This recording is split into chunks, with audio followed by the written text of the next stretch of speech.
എല്ലാവർക്കും നമസ്കാരം. ഇന്ന് IFPHന്റെ തുടർന്ന് വരുന്ന വെബ് പരമ്പരയുടെ 1596 ദിവസം. ഇന്നത്തെ മലയാളം സെഷനിൽ നമുക്കൊരു ക്ലാസ് എടുക്കുവാനായി എത്തുന്നത് ഡോക്ടർ PY സജിമോൻ ആണ്. ഡോക്ടർ ആയുഷ് വെൽനസ് സെന്ററിൽ മെഡിക്കൽ ഓഫീസറായി ജോലി ചെയ്യുന്നു. ക്യാൻസർ ചികിത്സയിൽ പ്രത്യേകം ശ്രദ്ധ ചെലുത്തുന്ന ഡോക്ടറാണ്. നമുക്ക് ഇതിനകം ക്യാൻസറിനെ കുറിച്ച് ഒരുപാട് ക്ലാസ്സുകൾ ഇതിനകം തന്നെ എടുത്തിട്ടുണ്ട്. ഇന്നത്തെ ക്ലാസ്സിന്റെ വിഷയം സ്തനാർബുദത്തിൽ ശസ്ത്രക്രിയയ്ക്ക് ശേഷം ഉള്ള ഹോമിയോപ്പതി ചികിത്സ എന്നുള്ളതാണ് ഇന്നത്തെ വിഷയം. നല്ലൊരു ക്ലാസ് പ്രതീക്ഷിച്ചുകൊണ്ട് നമുക്ക് ക്ലാസ്സിലേക്ക് പോകാം. അതിനു മുമ്പായി ഒരു നിമിഷം ഈശ്വര പ്രാർത്ഥന. നന്ദി. എല്ലാവരുടെയും അനുവാദത്തോടുകൂടി വളരെ സ്നേഹപൂർവ്വം സജിമോൻ ഡോക്ടർ ഇന്നത്തെ ക്ലാസ്സിലേക്ക് സ്വാഗതം ചെയ്യുന്നു. ഡോക്ടറെ ക്ലാസ് തുടങ്ങും. നമസ്കാരം, എല്ലാവർക്കും നമസ്കാരം. ഒരിക്കൽ കൂടി IFPHന്റെ ഈ ഡിസ്കഷനിൽ എന്നെ ക്ഷണിച്ചതിന് ഞാൻ എല്ലാവരോടും നന്ദി രേഖപ്പെടുത്തുകയാണ്. അപ്പോൾ ക്യാൻസർ ചികിത്സയിൽ വളരെ പ്രധാനപ്പെട്ട ഒരു സെഷനാണ് ബ്രസ്റ്റ് ക്യാൻസർ, സ്തനാർബുദത്തെ പറ്റിയുള്ള ഡിസ്കഷന്. പലപ്പോഴും ഹോമിയോ ഡോക്ടർമാരുടെ ഇടയിൽ ഏറ്റവും കൂടുതൽ കേസ് ഡിസ്കഷന് വേണ്ടിയൊക്കെ വളരെയധികം പ്രാധാന്യം അർഹിക്കുന്ന ഒരു വിഷയമാണിത്. എന്നാലും ഞാൻ അതിൻ്റെ ഒരു പത്തോളജിക്കൽ ആസ്പെക്റ്റിൽ എങ്ങനെ ഇത് മാനേജ് ചെയ്യാം എന്നുള്ളതാണ് ഞാൻ ഉദ്ദേശിക്കുന്നത്. ഇന്ത്യയിലെ സ്ത്രീകളുടെ രോഗങ്ങളിൽ, സ്ത്രീകളുടെ ക്യാൻസറിൽ ഏറ്റവും മുൻപന്തിയിൽ 1ാം സ്ഥാനത്ത് തന്നെയാണ് സ്തനാർബുദം റിപ്പോർട്ട് ചെയ്യപ്പെടുന്നത്. 28 പേരിൽ ഒരാൾക്ക് സ്തനാർബുദ സാധ്യത ഉണ്ടെന്നാണ് ICMRന്റെ പഠനങ്ങൾ നമ്മളെ ഓർമ്മിപ്പിക്കുന്നത്. പുരുഷന്മാരിലാണെങ്കിൽ ഏറ്റവും കൂടുതൽ ലങ് ക്യാൻസർ ആണ് റിപ്പോർട്ട് ചെയ്യുന്നത്. ഇതിൻ്റെ ഒരു വലിയ ഒരു ഭവിഷ്യത്ത് എന്ന് പറയുന്നത് സ്തനാർബുദത്തിന് പലപ്പോഴും നമ്മൾ ശസ്ത്രക്രിയക്ക് വിധേയരാകേണ്ടി വരുന്നു. അത് ഏകദേശം 98% പേരും സ്തനാർബുദം റിഫ്ലക്റ്റ് ചെയ്ത് കഴിഞ്ഞാൽ അത് ശസ്ത്രക്രിയക്ക് തന്നെ പോകേണ്ട വരുന്ന ഒരവശേഷമാണ് നമ്മളിൽ കണ്ടുവരുന്നത്. അപ്പോൾ എത്രയും വളരെ പ്രസക്തമായ ഒരു കാലാനുസൃതമായ ഒരു ഡിസ്കഷൻ്റെ അനിവാര്യത ആവശ്യമാണ്. പ്രത്യേകിച്ച് ഹോമിയോ സമൂഹത്തിൽ നമ്മൾ പലപ്പോഴും പല സ്റ്റേജിലുള്ള ക്യാൻസർ, പ്രത്യേകിച്ച് ബ്രസ്റ്റ് ക്യാൻസറിൽ പല സ്റ്റേജിലുള്ള ക്യാൻസറുകൾ നമ്മൾ കൈകാര്യം ചെയ്തു വരുന്നു എല്ലാ ഡോക്ടേഴ്സും. എന്നാൽ ഇതിനൊക്കെ ഒരു മാനദണ്ഡങ്ങൾ അഡോപ്റ്റ് ചെയ്താൽ കുറച്ചുകൂടെ അത് സ്റ്റാൻഡേർഡൈസ് ചെയ്യാൻ പറ്റും എന്നാണ് എനിക്ക് തോന്നുന്നത്.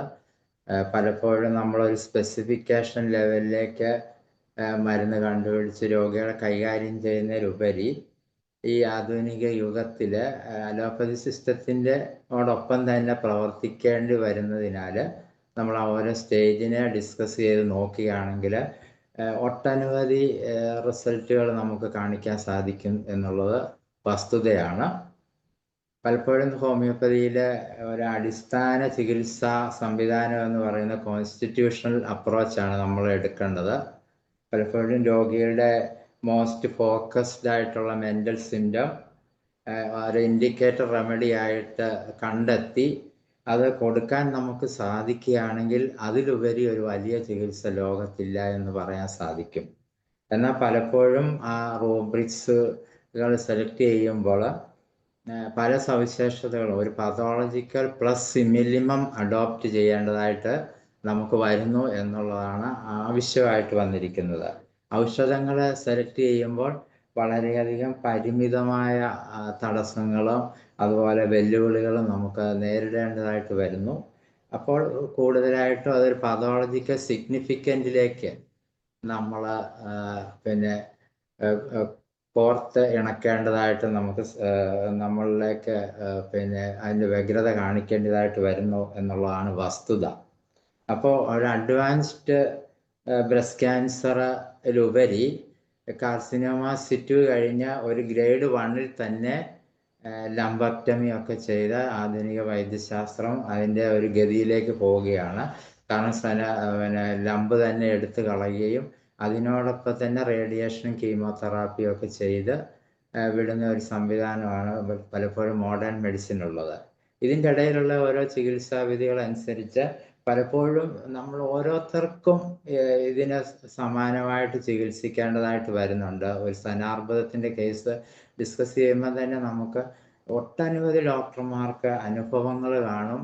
അതുപോലെ തന്നെ ഓരോ സ്റ്റേജിൽ അവർ കൈകാര്യം ചെയ്തതായിട്ടൊക്കെ നമുക്ക് മനസ്സിലാക്കാൻ സാധിക്കുന്നു. എന്നാൽ നമ്മൾ തുറന്ന ഒരു ഡിസ്കഷനിൽ എൻ്റെ അനുഭവങ്ങൾ ഞാൻ പങ്കുവെക്കുന്നു എന്ന് മാത്രമേ ഉള്ളൂ. ഈ അവസരത്തിൽ ഞാൻ പറയാൻ ആഗ്രഹിക്കുന്നത് അതാണ്. പലപ്പോഴും നമ്മൾ ഒരു ക്യാൻസർ ഒരു മെമ്മറി ഗ്ലാൻഡിൽ ഒരു ക്യാൻസർ സ്ഥിരീകരിച്ചു കഴിഞ്ഞാൽ പിന്നെ അത് പലപ്പോഴും ഒരു ഇൻഡിവിജ്വലൈസേഷൻ ലെവലിലേക്ക് തന്നെ പോകേണ്ടതായിട്ട് വരും. മറ്റ് ക്യാൻസറിനെ കൂട്ട് തന്നെയല്ല, പലപ്പോഴും അത് പിന്നെ ഇവരുടെ മോഡേൺ മെഡിസിൻ്റെ പ്രോട്ടോക്കോൾ അനുസരിച്ച് ഒരു ലംബ് നമുക്ക് ഡിറ്റക്റ്റ് ചെയ്ത് കഴിഞ്ഞാൽ അവരുടൻ തന്നെ അത് ലംബക്ടമി ചെയ്യുകയും കീമോ റേഡിയേഷനിലേക്ക് അത് പിന്നെ നിർബന്ധപൂർവം ചെന്നെത്തിക്കുന്നതായിട്ടുള്ള ട്രീറ്റ്മെൻറ്റ് പ്രോട്ടോക്കോളാണ് ഇന്ന് മോഡേൺ മെഡിസിനുള്ളത്. അപ്പോൾ പലപ്പോഴും നമ്മൾ ചികിത്സ മോഡേൺ മെഡിസിനോടൊപ്പം ചെയ്യേണ്ടതായിട്ട് വരുന്നു എന്നുള്ളതാണ് വസ്തുത. അതുപോലെ തന്നെ വേറെ ഒരു പ്രത്യേക രീതി എന്ന് പറഞ്ഞാൽ പാലിയേറ്റീവ് കെയർ. എല്ലാ സ്റ്റേജുകളും കഴിഞ്ഞ് ഏകദേശം ഒരു 25% ആളുകളെ നമുക്ക് പാലിയേറ്റീവ് ലെവലിലേക്ക് കേൾക്കാം. അപ്പം ശരിക്കും പറഞ്ഞാൽ ഒരു ടൈലേർഡ് അപ്രോച്ചിൽ അതായത് ഒരു ഇൻഡിവിജ്വലൈസ്റ്റിക് ലെവലിലേക്ക് അത് പ്രിസിഷൻ മെഡിസിൻ എന്നാണ് അലോപ്പതിക്കാർ പറയുന്നത്. ബ്രസ്റ്റ് ക്യാൻസറിൻ്റെ ഒരു മാനേജ്മെൻറ്റ് ഓരോ സവിശേഷതകളും ഒരു പുതുവഴിയിലേക്ക് സമഗ്രഹിച്ചുകൊണ്ട് തന്നെ ട്രീറ്റ്മെൻറ്റ് ചെയ്യേണ്ടതായിട്ട് വരുന്നതിന് അവർ പറയുന്നുണ്ട്. ഓക്കെ റേഞ്ചിൻ്റെ പ്രോബ്ലമാണ്. അപ്പോൾ പാലിയേറ്റീവ് ലെവലിലേക്ക് പിന്നെ കൂടുതലും 25% ആളുകളെ നമ്മൾ കൈകാര്യം ചെയ്യേണ്ടതായിട്ട് വരുന്നുണ്ട്. അപ്പം ബ്രസ്റ്റ് ക്യാൻസറിൻ്റെ സർജറിക്ക് വിധേയരായവരെയാണ് കൂടുതലും നമ്മൾ ട്രീറ്റ് ചെയ്യേണ്ടതായിട്ട് വരുന്നു എന്നുള്ളതാണ്. അപ്പം ബ്രസ്റ്റ് ക്യാൻസറിൻ്റെ ഒരു സർജറി ലെവൽ വരുമ്പോൾ അവരെ കൂടുതൽ ഡീബൾക്കിംഗ് ചെയ്യുന്നു എന്നുള്ളതാണ്. ഓപ്പറേഷൻ കൂടാതെ തന്നെ അതിൻ്റെ അഡ്ജസൻ്റ് ആയിട്ടുള്ള ടിഷ്യൂസും ലിംഫ്നോഡും എല്ലാം നീക്കം ചെയ്ത് ഒരു വലിയ ഒരു സങ്കീർണമായ ശസ്ത്രക്രിയയിലേക്ക് എത്തുന്നു എന്നുള്ളതാണ് വസ്തുത. പലപ്പോഴും ഇമ്മ്യൂണോതെറാപ്പി, കീമോ, റേഡിയേഷൻ എന്നിവയെല്ലാം പിന്നീട് കൊടുക്കുന്നു എന്ന് ഞാൻ നേരത്തെ പറഞ്ഞു കഴിഞ്ഞു. അപ്പോൾ ഇത്രയും വെല്ലുവിളികളെ പിന്നെ കണ്ടുകൊണ്ടാണ് നമ്മൾ ട്രീറ്റ് ചെയ്യേണ്ടതായിട്ട് വരുന്നത്.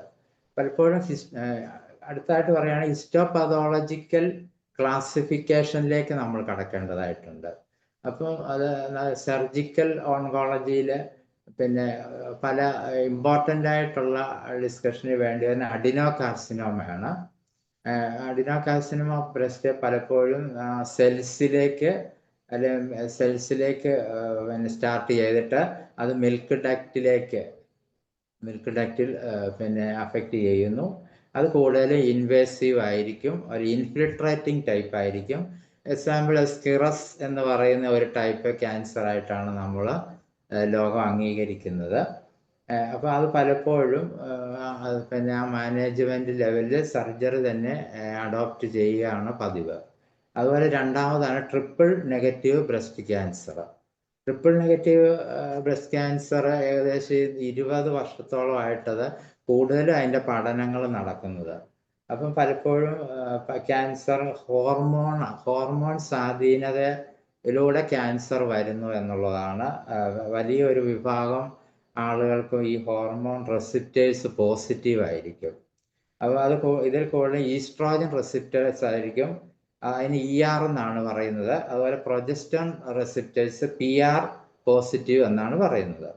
അപ്പോൾ ഹോർമോൺ റിസപ്റ്റേഴ്സ് ചേർന്ന് ക്യാൻസർ കോശങ്ങൾക്ക് വളരാൻ വളരെ പ്രചോദനം ശരീരത്തുണ്ടാക്കുന്നു. ഇതിന് തടയിടാനുള്ള മരുന്നുകൾ നൽകിയാൽ മാത്രമേ അത് പ്രോസ്റ്റേറ്റ് ബ്രസ്റ്റ് ക്യാൻസറിൻ്റെ അത് സവിശേഷമായിട്ട് മാറുകയുള്ളൂ. അതുപോലെ തന്നെ ഹ്യൂമൻ റിസപ്റ്റേഴ്സ് പ്രോട്ടീൻസ് കൂടാതെ HER2 എന്ന് പറയുന്ന ഒരു വകഭേദമുണ്ട്. ഇത് ഈ പ്രോട്ടീൻ ക്യാൻസർ സെല്ലിനെ വളരാൻ ത്വരിതഗതിയിൽ സഹായിക്കുന്നു.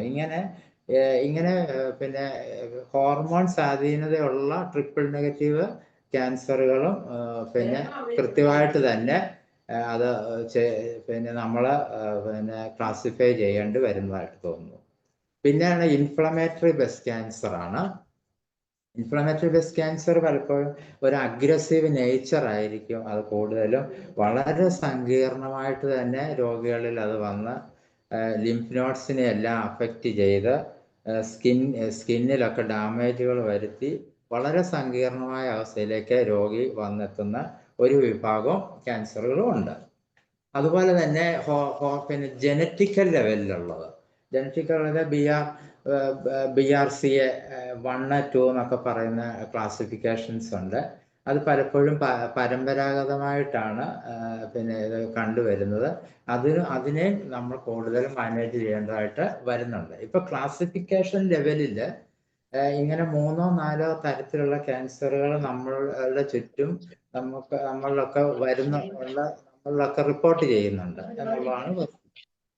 അതുപോലെ തന്നെ നമ്മൾ ഇപ്പൊ അടുത്തൊരു ഡിസ്കഷനിലേക്ക് പോയി കഴിഞ്ഞാൽ അത് ഇമേജസ് എങ്ങനെ ക്യാൻസർ ഡിറ്റക്ട് ചെയ്യാം, മീൻസ് അതുപോലെ തന്നെ നമ്മളെ ക്യാൻസറിന്റെ ട്രീറ്റ്മെന്റ് എങ്ങനെ അത് കൊണ്ടുപോകണം, ഒരു സർജിക്കൽ മാനേജ്മെന്റ് എന്നുള്ളതാണ് വസ്തുത. അപ്പം അത് നമ്മൾ പരിശോധിച്ച് കഴിഞ്ഞാൽ ആദ്യം മെമ്മോഗ്രാം ചെയ്യും. മെമ്മോഗ്രാം ചെയ്ത് അതിന് പലപ്പോഴും MRI കൂടെ ചെയ്ത് കഴിഞ്ഞാൽ breast imaging reporting and data സിസ്റ്റത്തിലേക്കാണ് ബിറാഡ് സ്കോറാണ് കൂടുതലും നമ്മൾ ഉപയോഗിക്കുന്നത്. പലപ്പോഴും അത് 0-ലാണ്, നോട്ട് ഡിഫൈൻഡ് ആയിരിക്കും. അതുപോലെ സ്റ്റേജ് സ്കോർ 1 ആണെങ്കിൽ അത് നെഗറ്റീവ് ആയിരിക്കും. എല്ലാവർക്കും അറിയാവുന്ന കാര്യമാണ്. 2 ആണ് ബിനൈൻ ആയിരിക്കും, അത് ഫൈബ്രോ അഡിനോമ ആയിരിക്കും. അതുപോലെ 3 ആണെങ്കിൽ പ്രോബബിൾ ബിനൈൻ ആയിരിക്കും. അതുപോലെ 4 ആണ് സസ്പീഷ്യസ് ആയിരിക്കും CAയിൽ. അതുപോലെ 5ഉം 6ഉം ഗ്രേഡിലാണെങ്കിൽ അത് സജസ്റ്റീവ് മാലിഗ്നൻസി, അതുപോലെ കൺഫേം ആയിട്ട് അത് മാലിഗ്നൻസ് ആയിട്ട് കൺഫേം ചെയ്യേണ്ടതായിട്ടും വരുന്നു എന്നുള്ളതാണ് ഇതിൻ്റെ പ്രധാനമായിട്ടുള്ള കാര്യങ്ങൾ. അപ്പോൾ നമ്മുടെ ഡിസ്കഷൻ എന്ന് പറഞ്ഞാൽ ചിലപ്പോൾ മെഡിസിനൽ മാനേജ്മെന്റിലേക്ക് നമ്മൾ ഈ കുറഞ്ഞ സമയം കൊണ്ട് കടക്കേണ്ടതായിട്ടുണ്ട്. അതിൻ്റെ വസ്തുതാപരമായിട്ട് തന്നെ നമ്മൾ ഞാൻ നേരത്തെ പറഞ്ഞ പോലെ തന്നെ പതോളജിക്കൽ പ്ലസ് സിമിലിമ എന്ന ലെവലിൽ കൂടുതലും നമ്മളത് മനസ്സിലാക്കിയാൽ നമുക്ക് ഒരു പരിധിയിൽ കൂടുതൽ ബ്രസ്റ്റ് ക്യാൻസർ വരുന്നവരെ സഹായിക്കാനും അതുപോലെ പാലിയേറ്റീവ് കെയറിൽ അവരെ നല്ല രീതിയിൽ കൊണ്ടു നടക്കാനും നമുക്ക് സാധിക്കും എന്നുള്ളതാണ് വസ്തുത. അതുമായിട്ട് നമ്മൾ ഇതിൻ്റെ അകത്ത് ഏറ്റവും പ്രധാനമായിട്ട് നമ്മൾ ഡിസ്കസ് ചെയ്യേണ്ട വരുന്ന പൈറ്റോലാക്ക ഡീകാൻഡൻസിസ് ആണ്.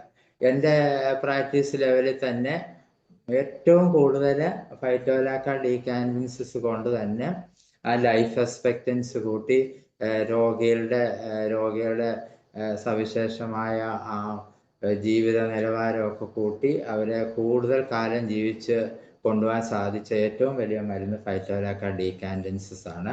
അത് പലപ്പോഴും ഒരു ലോവർ പൊട്ടൻസി തന്നെ റിപ്പീറ്റഡ് ഡോസ് കൊടുത്ത് കൊണ്ടുപോയാൽ വളരെ ഫലവത്തായിട്ട് കണ്ടുവരുന്നതാണ്. അതുപോലെ തന്നെ നമ്മളതിൻ്റെ അകത്ത് കൂടുതലും ലോവർ പൊട്ടൻസി അഡോപ്റ്റ് ചെയ്യുമ്പോൾ പ്രത്യേകിച്ച് സർജിക്കൽ ഇൻ്റർവെൻഷൻ കഴിഞ്ഞുള്ള രോഗികൾക്ക് പൈറ്റോലാക്ക ഡീകാൻഡൻസിസ് ട്യൂമർ നീക്കം ചെയ്യുകയും ലംബ് നീക്കം ചെയ്ത് കഴിഞ്ഞാലും അതിൻ്റെ ഒരു പതോളജിക്കൽ സിഗ്നിഫിക്കൻ്റ് അവിടെ അഡോപ്റ്റ് ചെയ്യാണ്ട് വരുന്നതുകൊണ്ടാണ് പൈറ്റോലാക്ക. ട്യൂമർ നീക്കിക്കഴിഞ്ഞാൽ പോലും കീമോയോ റേഡിയേഷന് മുമ്പോ അതിന് ശേഷമോ അതിനോടൊപ്പമോ ഒക്കെ പൈറ്റോലാക്ക ഡീകാൻഡൻസ് കൊടുത്തു കഴിഞ്ഞാൽ നല്ല റിസൾട്ട് കിട്ടുന്നതായി കണ്ടുവരുന്നുണ്ട്. പൈറ്റോലാക്ക ഡീകാൻഡൻസിൻ്റെ ഒരു പ്രത്യേകത എന്ന് പറയുന്നത് പലപ്പോഴും അതിൻ്റെ ഒരു ആൻറ്റി പ്രോലിഫറേറ്റീവ് എഫക്റ്റ് വളരെ ശക്തമാണ്.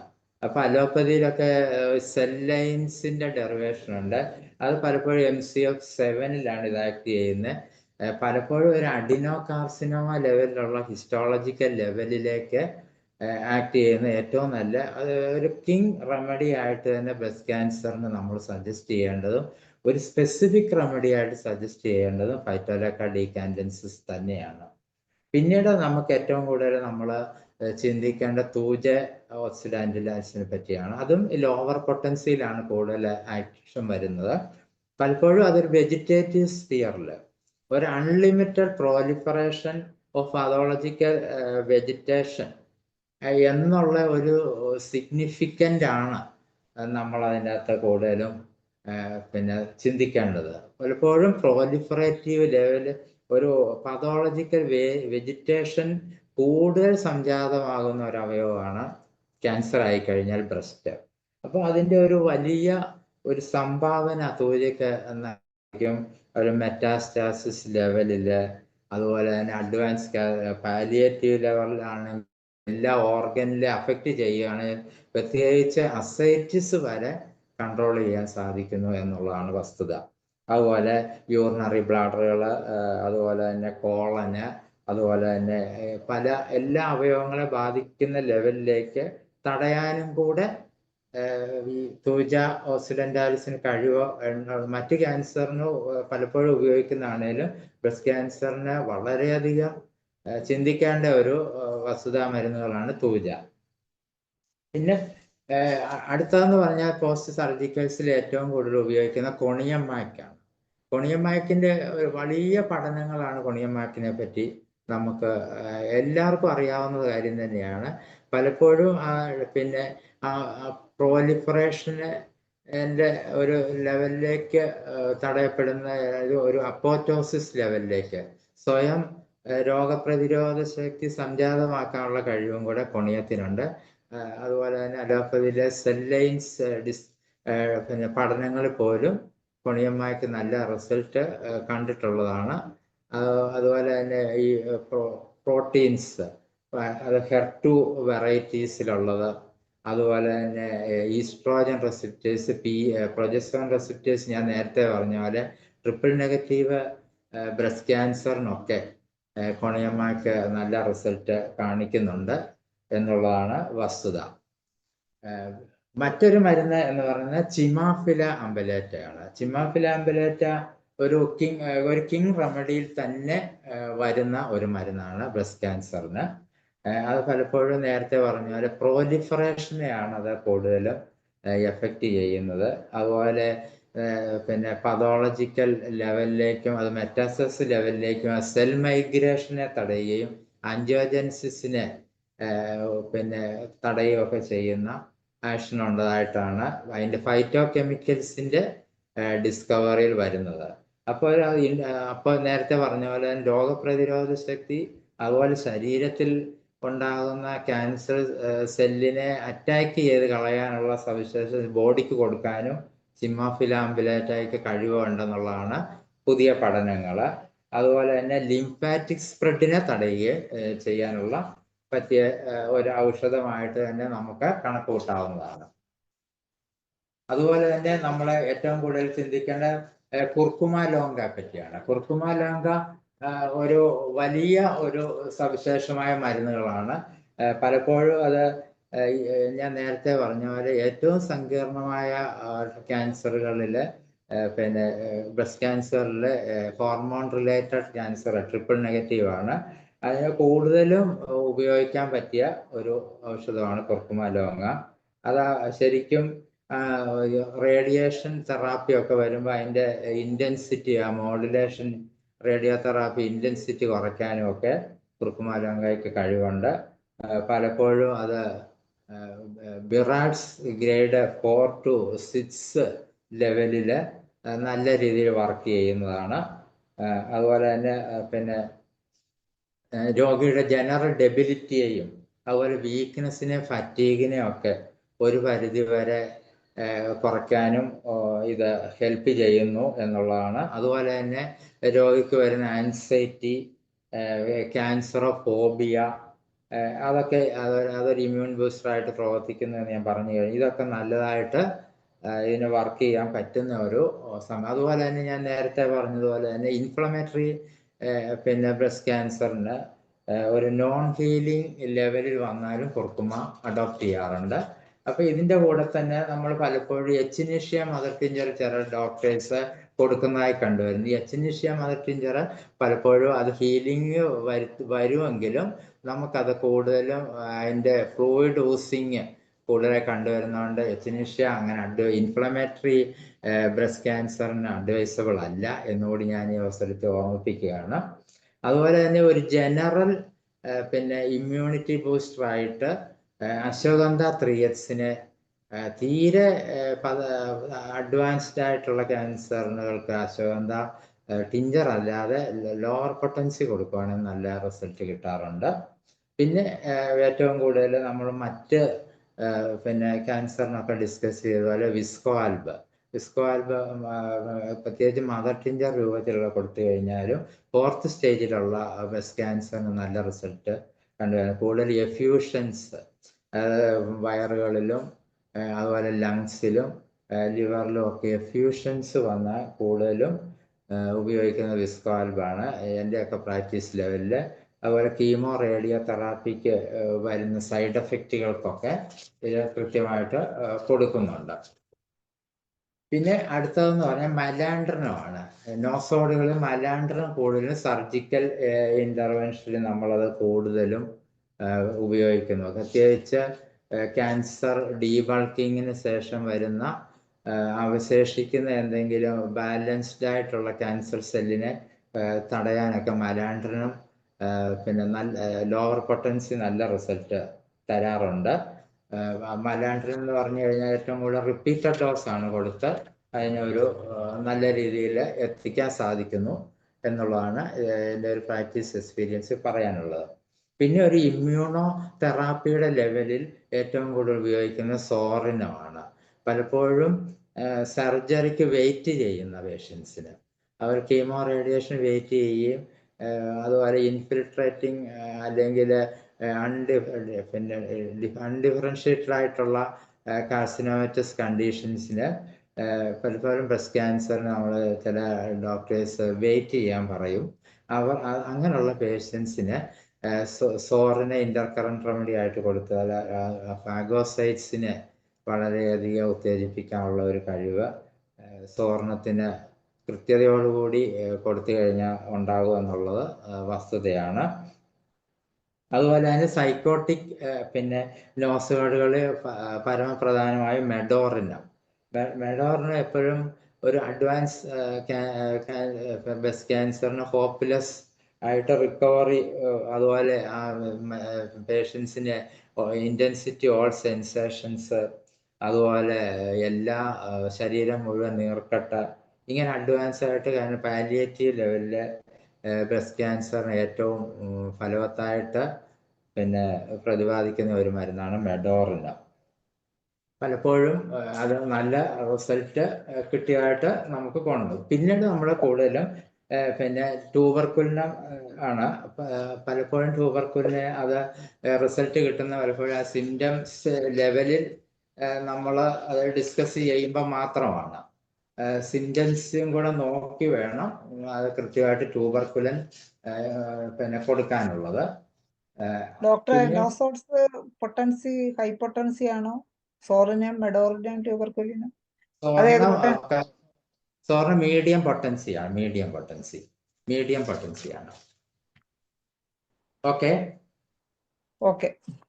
പിന്നെ കുറച്ച് സിറ്റുവേഷണലായിട്ടുള്ള സർജിക്കൽ ട്രീറ്റ്മെൻറ്റിന് കൊടുക്കുന്ന മരുന്നുകളെന്ന് പറഞ്ഞാൽ ഒന്ന് സിസ്റ്റസ്കാനാണ്. സിസ്റ്റസ്കാൻ എന്ന് പറഞ്ഞാൽ പലപ്പോഴും പ്രഷ്യസായിട്ട് ലിംഫഡിനോപ്പതി വരുന്ന അത് പ്രത്യേകിച്ച് സിസ്റ്റസ്കാൻ്റെ ഒരു പ്രത്യേകത എന്ന് പറഞ്ഞാൽ പേഷ്യൻസിന് കൂടുതലും പിന്നെ മാസ്റ്റക്ടമി കഴിഞ്ഞു കഴിഞ്ഞാൽ കൂടുതലും ആക്സിലറി ലിംഫ് നോഡ് ട്രെയിൻ എടുത്ത് കളയും. അതുപോലെ തന്നെ പലപ്പോഴും പെക്ട്രാലിസ് മേജസ് എടുത്ത് കളയുന്ന സ്റ്റേജുകളുണ്ട്. ഇതിന് കൂടുതലും റിസൾട്ട് കിട്ടുന്ന സിസ്റ്റസ്കാനിനാണ്. അത് ചെയിൻ ലൈക്ക് ഗ്രോത്ത് പിന്നെ ഓഫ് ലിംഫ് നോഡ്, ആ ലിംഫ് നോഡിലേക്ക് അത് സ്കാറ്റർ ചെയ്യുന്നത്, പ്രത്യേകിച്ച് ഇൻവേസീവ് ആയിട്ടുള്ള ബ്രസ്റ്റ് ക്യാൻസറിന് ആ ചെയിൻ ലൈക്ക് ഗ്രോത്ത് എന്നാണ് അതിനെ കൃത്യമായിട്ട് പറയുന്നത്. അത് കൃത്യമായിട്ട് തന്നെ ഹൈ പൊട്ടൻസി കൊടുത്തു കഴിഞ്ഞാൽ ആ രോഗിക്ക് ഒരു 60% നല്ല റിസൾട്ട് കിട്ടാറുണ്ട് എന്ന് ഞാൻ അവസരത്തിൽ പറയാൻ ആഗ്രഹിക്കുകയാണ്. അതുപോലെ തന്നെ ഒരു ഇന്റർകറന്റ് റെമഡിയാണ് കാർബോ അനിമാലിസ്. മെയിൻ റെമഡികളുടെ കൂടെ തന്നെ പ്രത്യേകിച്ച് ട്യൂമറിനെ റെസൊല്യൂട്ട് ചെയ്യാനുള്ള കഴിവ് കാർബോ അനിമാൽസിന് കൂടുതലാണ്. പ്രത്യേകിച്ച് പെയിൻഫുൾ ബ്രസ്റ്റ് ക്യാൻസറിന് ഏറ്റവും കാർബോ അനിമാൽസ്, പ്രത്യേകിച്ച് 0 ബാർ പൊട്ടൻസി യിലാണ് ഏറ്റവും കൂടുതൽ നല്ല കാർബോ അനിമാൽസ് റിസൾട്ട് കിട്ടുന്നത്. പിന്നെ ഒരു ജനറൽ ആയിട്ടുള്ള ഒരു ഫൈറ്റോ കെമിക്കൽസ് ആണ് ഹൈഡ്രാസ്റ്റിസ്. രോഗിയുടെ ഒരു ജനറൽ വെൽബീയിങ്ങിനും ജനറൽ ഹെൽത്തിനും നല്ല ഒരു റിസൾട്ട് കൊടുക്കാൻ പല മരുന്നുകൾ സജസ്റ്റ് ചെയ്യുന്നുണ്ട്. അതിൻ്റെ കൂടെ തന്നെ ഹൈഡ്രാസിസ് കൊടുത്താൽ ഒരു ടോണിക് ആയിട്ട് തന്നെ പ്രവർത്തിക്കുന്നതായിട്ട് കണ്ടുവരുന്നുണ്ട്. അതുപോലെ തന്നെ ഒരു ഇൻഫ്ലമേറ്ററി ബ്രസ്റ്റ് ക്യാൻസറുകൾക്കും ജനറ്റിക്കൽ ക്യാൻസറിനും ഒക്കെ സ്കിൻ അൾസറേഷൻ കൂടുതൽ നോൺ ഹീലിംഗ് ആയിട്ട് കണ്ടുവന്ന് അത് എക്സ്ഫോളിയേറ്റ് സ്കിന്ന്, അതുപോലെ വാട്ടർ യൂസിങ്, ഒരു എക്സ്റ്റൻഡഡ് ഏരിയ തന്നെ ഹീൽ ചെയ്യാതൊക്കെ ഇരിക്കുക, അതുപോലെ ആക്സൽ ലിംഫിനോട് കൃത്യതയോടുകൂടി ഹീൽ ചെയ്യാതിരിക്കുക, ഓപ്പറേഷൻ മാസ്റ്റക്ടമിയുടെ ലെവലിൽ തന്നെ ഇരിക്കുക. ഇതിനൊക്കെ ഏറ്റവും നല്ല ഒരു മരുന്നാണ് സെംബർവൈവം ടെക്ടോറിയം എന്ന് പറയുന്ന മരുന്ന്. പലർക്കും അറിയാവുന്ന കാര്യം ടിഞ്ചർ ഫോമിൽ ചില പൊട്ടൻസികളും കിട്ടാറുണ്ട്. സെംബർവൈവം ടെക്ടോറിയം നല്ല ഒരു മരുന്നായിട്ട് തന്നെ നമുക്കത് കൺസിഡർ ചെയ്യാവുന്ന മരുന്നാണ്. അതുപോലെ തന്നെ മെറ്റാസ്റ്റാസിസ്, നമ്മൾ പലപ്പോഴും ഫൈറ്റോകാർഡിക്കാൻസിസ്, കൊണിയം, തൂജ ഈ മരുന്നുകളൊക്കെ കൊടുത്താലും ഒരു മെറ്റാസ്റ്റാസിസിനെ തടയാനുള്ള ലിംഫാറ്റിക് മെറ്റാസിസ് ആണ് പ്രത്യേകിച്ച് ബ്രസ്റ്റ് ക്യാൻസർ, ബ്രെയിന്, ലങ്, ലിവർ ഇങ്ങനെ പലയിടത്ത് പിന്നെ മെറ്റാസ്റ്റാസിസ് ഡെവലപ്പ് ചെയ്യുന്നതായിട്ട് നമ്മൾ കണ്ടുവരുന്നുണ്ട്. അപ്പോൾ അതിന് ഏറ്റവും നല്ല കറ്റേറിയ നെപ്പേറ്റ പൊട്ടൻസിയോ ടിഞ്ചറോ നല്ലതായിരിക്കും. പലപ്പോഴും നമ്മൾ മെറ്റീരിയ മെഡിക്കയിലൊക്കെ അത് കോളിക്കിന് കൊടുക്കുന്ന മരുന്നായിട്ടാണ് വരുന്നത്. കറ്റേറിയ നെപ്പേറ്റയുടെ ആൽക്കലോയിഡ് ആർട്ടിമേസിയം ആൽക്കലോയിഡ് എന്നാണ് പറയുന്നത്. അത് പലപ്പോഴും മോഡേൺ മെഡിസിനിൽ പോലും അതിൻ്റെ പഠനങ്ങൾ നടക്കുന്നുണ്ട്. അത് ഇതിനേറ്റവും നല്ല മരുന്നായിട്ട് നമുക്ക് കൺസിഡർ ചെയ്യാവുന്നതാണ്. അതുപോലെ തന്നെ ഇൻഫെക്ഷൻസ് WBC പ്രത്യേകിച്ച് ഇൻഫ്ലമേറ്ററി ബ്രസ്റ്റ് ക്യാൻസറിന് WBC കൂടുതലായിരിക്കും. അതുപോലെ തന്നെ ലിവറിനെ പെട്ടെന്ന് അത് പിന്നെ എക്സ്റ്റെൻഡ് ചെയ്യും. SGPT ലെവലൊക്കെ വെരി ഹൈ ആയിരിക്കും. അതുപോലെ തന്നെ ബോണിലേക്ക് പെട്ടെന്ന് അത് സ്പ്രെഡ് ചെയ്ത് വരുന്ന അത്രയൊക്കെ സ്റ്റേജ് കണ്ടാൽ ഗ്രേവിയോള പിന്നെ മദർ ടിഞ്ചറോ പൊട്ടൻസിയോ നല്ലതായിട്ട് കൊടുത്ത റിസൾട്ട് നല്ലപോലെ കിട്ടും. WBC ഒക്കെ താഴുന്നതായിട്ട് കണ്ടുവരുന്നുണ്ട്. അതുപോലെ തന്നെ നമ്മൾ നേരത്തെ പറഞ്ഞ പോലെ വളരെ സങ്കീർണമായ ഒരു ബ്രസ്റ്റ് ക്യാൻസറാണ് ട്രിപ്പിൾ നെഗറ്റീവ് ക്യാൻസർ.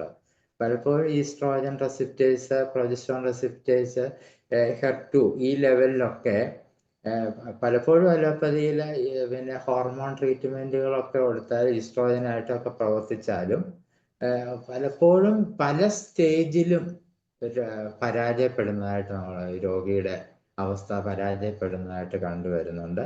അതുകൊണ്ട് പലപ്പോഴും നമ്മുടെ ഈ ഹോർമോൺ റിലേറ്റഡ് ഡ്രഗുകൾ വളരെയധികം പ്രസക്തമാണ്. അതിലുള്ളതാണ് പിന്നെ ട്രൈഗോണില്ല പിന്നെ പോയിന്, അതായത് ഫെനുഗ്രീക്ക് ടിഞ്ചറുകൾ കിട്ടും. അതുപോലെ തന്നെ ലോവർ പൊട്ടൻസി ഒക്കെ കിട്ടും.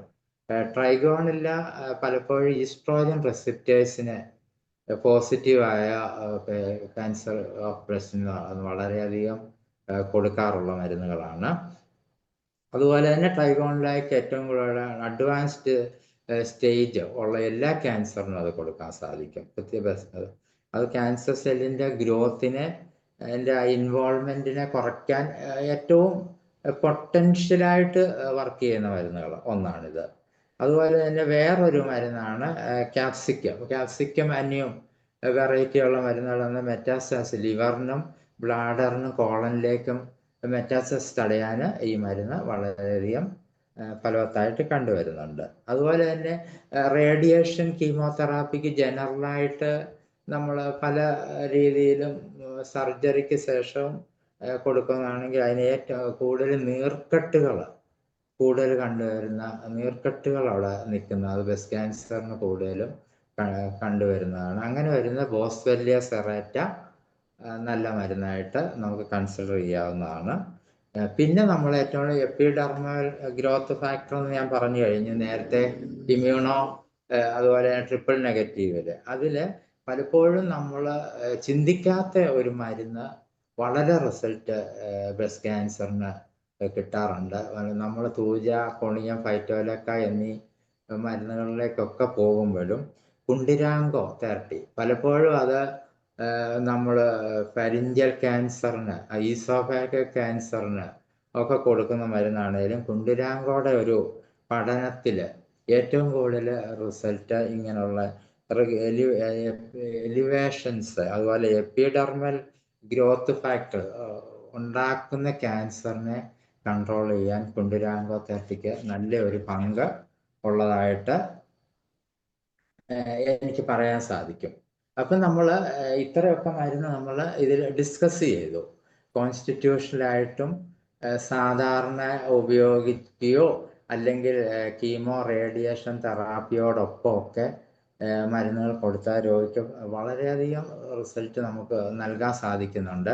അതുപോലെ അതിലൊക്കെ ഉപരി പാലിയേറ്റീവ് ലെവലിൽ പലപ്പോഴും ഇൻഫ്ലമേറ്ററി ബ്രസ്റ്റ് ക്യാൻസർ, അതുപോലെ തന്നെ വളരെ സങ്കീർണമായ ജനറ്റിക്സ് ലെവലിലുള്ള ക്യാൻസറുകൾ, മെഡില്ലറി കാർസിനോമ ഓഫ് ബ്രസ്റ്റ്, നോൺ ഇൻഫിൽട്രേറ്റിങ് ഈ ലെവലിലൊക്കെ വരുന്ന വളരെ സങ്കീർണമായി രോഗികൾ പെട്ടെന്ന് തന്നെ പാലിയേറ്റീവ് കെയറിലേക്ക് പോകുന്നതായിട്ടും കണ്ടുവരുന്നുണ്ട്.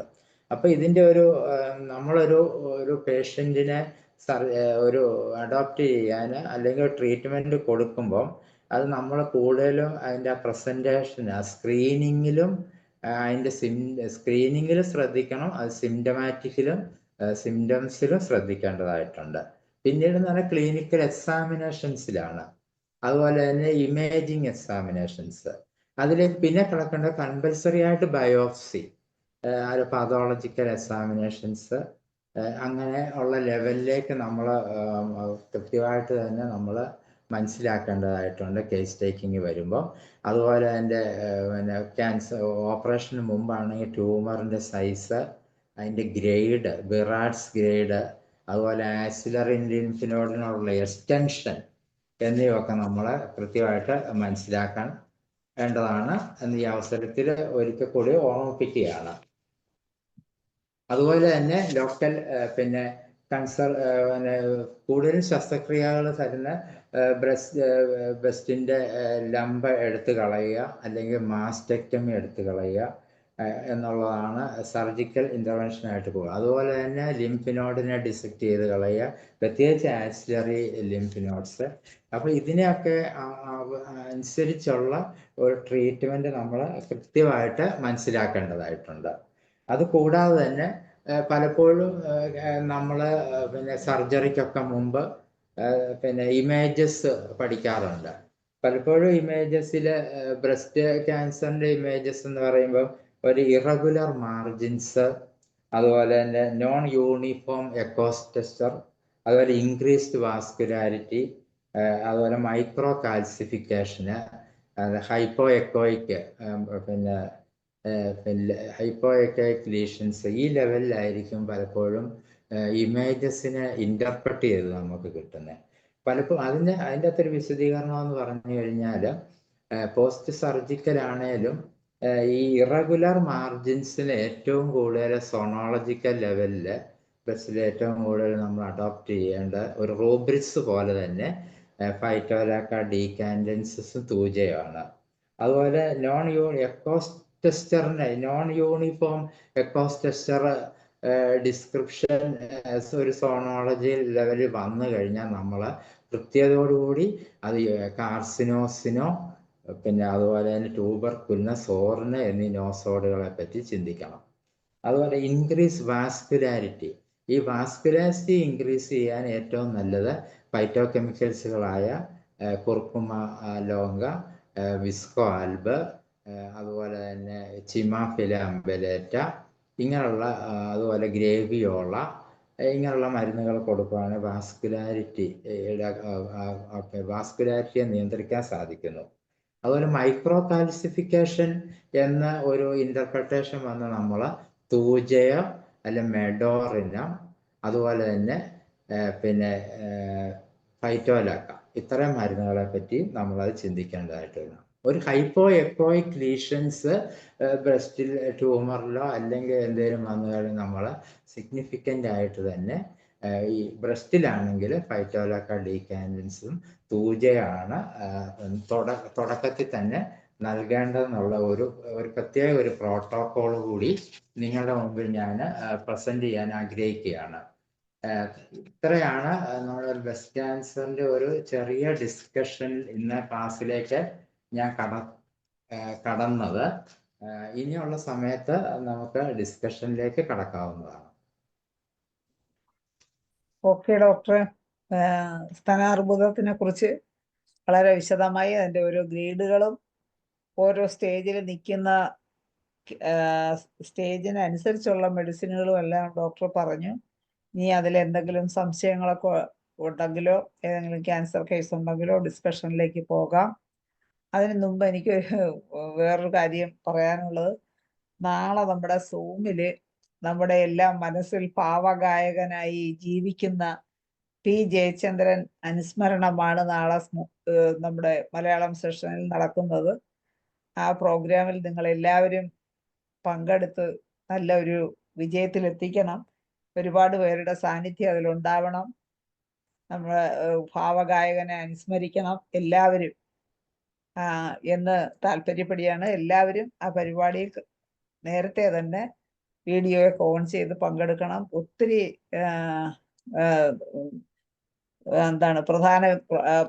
പ്രധാന വ്യക്തികൾ നാളത്തെ പ്രോഗ്രാമിൽ പങ്കെടുക്കുന്നുണ്ട്.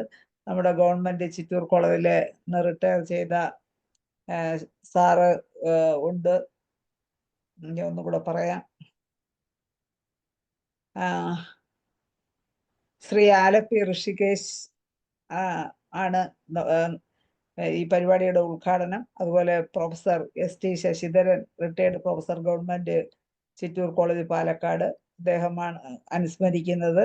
കൂടാതെ നമ്മുടെ retired DMO doctor Abdul Gafoor sir, miss Devika Suresh, Athira Brahmanandan, doctor Sunil Kumar, doctor Vijayakumar, ഇവരെല്ലാം പങ്കെടുക്കുന്നുണ്ട്. നല്ല കുറച്ച് പാട്ടുകൾ കൊണ്ട് നമുക്ക് കേൾക്കാം.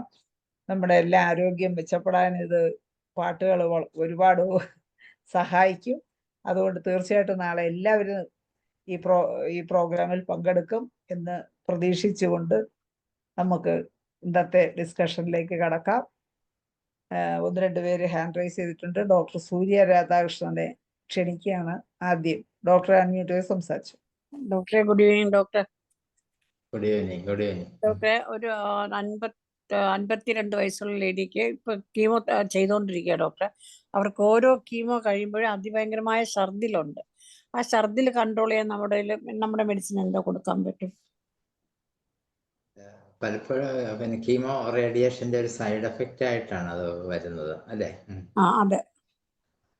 പക്ഷേ അതിഭയങ്കരമായ ഛർദിൽ വരുന്നുണ്ട്. അത് മറ്റേ ഇംഗ്ലീഷ് മരുന്നുകളൊന്നും കൊടുത്തിട്ട് കുറയുന്നില്ല. ഇല്ല. ഏറ്റവും നല്ല ഇങ്ങനെയുള്ളതിന് സിംഫോറിക്കാർപ്പസ് ആണ് ഏറ്റവും നല്ല മരുന്ന്. സിംഫോറിക്കാർപ്പസ് പലപ്പോഴും പ്രിഗ്നൻസിക്ക് കൊടുക്കും. അത് ഏത് ലോ പൊട്ടൻസി ആണോ ഡോക്ടർ? സാധാരണ ആൾ പ്രിഗ്നൻസിക്ക് കൊടുക്കാറുണ്ട്. അല്ല, 30 പൊട്ടൻസി ആണോ? 30 പൊട്ടൻസി. റിപ്പീറ്റ് ചെയ്ത് കൊടുക്കാമോ? 2 hourly ഒക്കെ കൊടുക്കാം. 2 hourly കൊടുക്കാം. Okay, thank you doctor. Okay, വേറൊരു ഡോക്ടർ കൂടെ ഹാൻഡ് റൈസ് ചെയ്തിട്ടുണ്ടായിരുന്നല്ലോ. ഡോക്ടർ, ഇനി ഒരു കാര്യം കൂടെ ചോദിച്ചോട്ടെ? ചോദിച്ചോളൂ. ഓക്കെ. ബ്രസ്റ്റ് സിയുടെ അല്ല, നമ്മൾ ശരിക്കും ഈ സിഎ ഫീമെയിൽസിനായാലും മെയിൽസിനായാലും നമ്മൾ ഹോർമോൺ ലെവൽ അവർ കൺട്രോൾ ചെയ്യുമോ? ഹോർമോൺ കൺട്രോൾ ആക്കാൻ പറ്റും. അല്ല, അങ്ങനെ എന്ന് വെച്ചാൽ ഇപ്പൊ സിഎ പ്രോസ്റ്റേറ്റ് ആണെങ്കിൽ അവർ ടെസ്റ്റോസ്റ്ററോൺ ലെവൽ എപ്പോഴും ചെക്ക് ചെയ്ത് അത് ഹൈ ആവാതെ ലോ ലെവലിലോട്ട് ആക്കുമോ എന്ന് എന്റെ അറിവില്ലായ്മ കൊണ്ട് ചോദിക്കാം. അതിന് മെക്കാനിക്കൽ എയ്ഡാണ്. പ്രോസ്റ്റേറ്റ് ക്യാൻസറിനാണെങ്കിൽ അത് വാസക്ടമി ഒക്കെ ചെയ്ത് കൺട്രോൾ ആക്കും. അതുപോലെ തന്നെ ചില ഹോർമോൺ തെറാപ്പി കൊടുക്കും, ഇംപ്ലാന്റ് ചെയ്ത് അങ്ങനെയുള്ളത് വരും. ബ്രസ്റ്റ് സിഎക്ക് അതുപോലെ നമ്മൾ KI67 എന്ന് പറയുന്ന ഒരു ബയോമാർക്കർ ഉണ്ട്, അത് നോക്കുക. Okay okay okay. KI67 എന്നാണ് ഇതിന് പറയുന്നത്. Okay, thank you doctor. നോക്കാം. ഓക്കെ സൂര്യ ഡോക്ടറെ. അടുത്ത് മറിയാമ്മ ഡോക്ടർ ഹാൻഡ് റൈസ് ചെയ്തിട്ടുണ്ട്. മറിയാമ്മ ഡോക്ടറെ സംസാരിച്ചോളൂ. ശ്രീമൻ ഡോക്ടറെ, എനിക്കൊരു സംശയമുള്ളത്, ഒരു ബ്രസ്റ്റ് ക്യാൻസർ പേഷ്യന്റ് ഇപ്പം കീമോയും കഴിഞ്ഞ് റേഡിയേഷനും കഴിഞ്ഞ ആഴ്ചയിൽ ഉറക്കമില്ല, ഒട്ടും ഉറക്കമില്ല. ഞാൻ റെസ്പിറോമഡി ഒന്ന് കൊടുത്തിരുന്നു. നല്ല ഉറക്കം ഫാസിഫ്ലോറ അങ്ങനെ എന്തെങ്കിലും കൊടുത്തോ? ഫാസിഫ്ലോറ 20 തുള്ളി 7 മണിക്ക് കൊടുക്കുന്നുണ്ട്. ബാക്കി റെസ്പിറോമഡി ആണ് കൊടുത്തിരുന്നത് 2 നേരം. പക്ഷെ ഉറക്കം കിട്ടും. കാലിഫോസ് 200x കൊടുത്തൂടെ ഡോക്ടർ? അത് കൊടുത്തു. ജെൽസീമിയം കൊടുത്തു. 200 പൊട്ടൻസി അല്ല, 200x. കാലിഫോസ് 6x ആണ് കൊടുത്തത്. അല്ല 200x. 200 നല്ല സജഷൻ ആണ്. പിന്നെ ഹയോസയാമസ് 1 ഉറങ്ങാൻ നല്ലതായിരിക്കും. അത് എത്ര ഡോസ് കൊടുക്കണം? നൈറ്റ്ലി SOS ആയിട്ട് കൊടുത്താൽ മതി. അത് ഉറക്കക്കുറവ് കാരണം എന്തായാലും ഹയോസയാമസ് കിട്ടും. സ്പെസിഫിക് ആയിട്ട് പറയാൻ പറ്റും ഹയോസയാമസ്. ഓക്കെ. പിന്നെ ഡോക്ടർ, ലോ പൊട്ടൻസി എന്ന് ഉദ്ദേശിക്കുന്നത് 30 തന്നെയാണോ? Lower potency 30, 200. എന്ന് പറയുമ്പം നമ്മൾ ആദ്യം പറഞ്ഞ വയറ്റിലൊക്കെ തൂജ ഒക്കെ ലോ എന്ന് പറയുമ്പോൾ പലപ്പോഴും ബ്രസ്റ്റ് പതോളജി വളരെ സെൻസിറ്റിവിറ്റി ആയിട്ടുള്ള ഒരാണ്. സെൽസിൽ ക്യാൻസർ സെല്ലിൽ ഏറ്റവും സെൻസിറ്റീവ് ആണ് ബ്രസ്റ്റ് പതോളജിയിലുള്ള സെൽസുകൾ. അതിന് ഏറ്റവും കൂടുതൽ ലോവർ പൊട്ടൻസി ആണ് ഏറ്റവും നല്ല റിസൾട്ട് കിട്ടുന്നത്. പിന്നെ ചില കേസിൽ കീമോ റേഡിയേഷൻ ഇന്റൻസിഫൈ ചെയ്യുമ്പോൾ ചില കേസിൽ ടിഞ്ചേഴ്സ് നമ്മൾ ആ സമയത്ത് കൊടുക്കും. കീമോ കഴിഞ്ഞാൽ സിവിയർ പെയിൻ കാണുമോ ഡോക്ടറെ? കേട്ടില്ല ഡോക്ടറെ. കീമോ കഴിഞ്ഞാൽ സിവിയർ പെയിൻ ബ്രസ്റ്റിൽ കാണുമോ?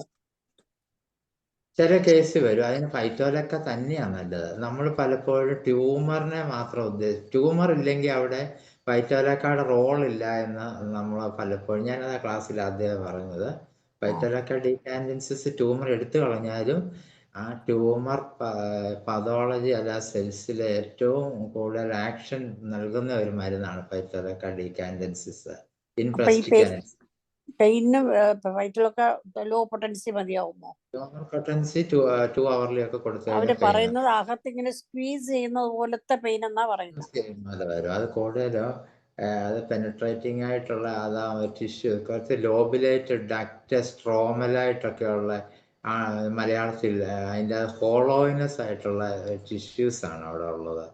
അതുകൊണ്ട് അതിന് വാസ്കുലാരിറ്റി കൂടുതലാവും അവിടെ ആ ഭാഗത്ത്. അതിന് ഏറ്റവും കൂടെ കുറയ്ക്കുന്ന മരുന്നുകൾ ഒന്ന് ഫൈറ്റോലക്ക ഡീകാൻഡൻസിസ്, പിന്നെ നമ്മുടെ ബെല്ലഡോണായും ആണ്.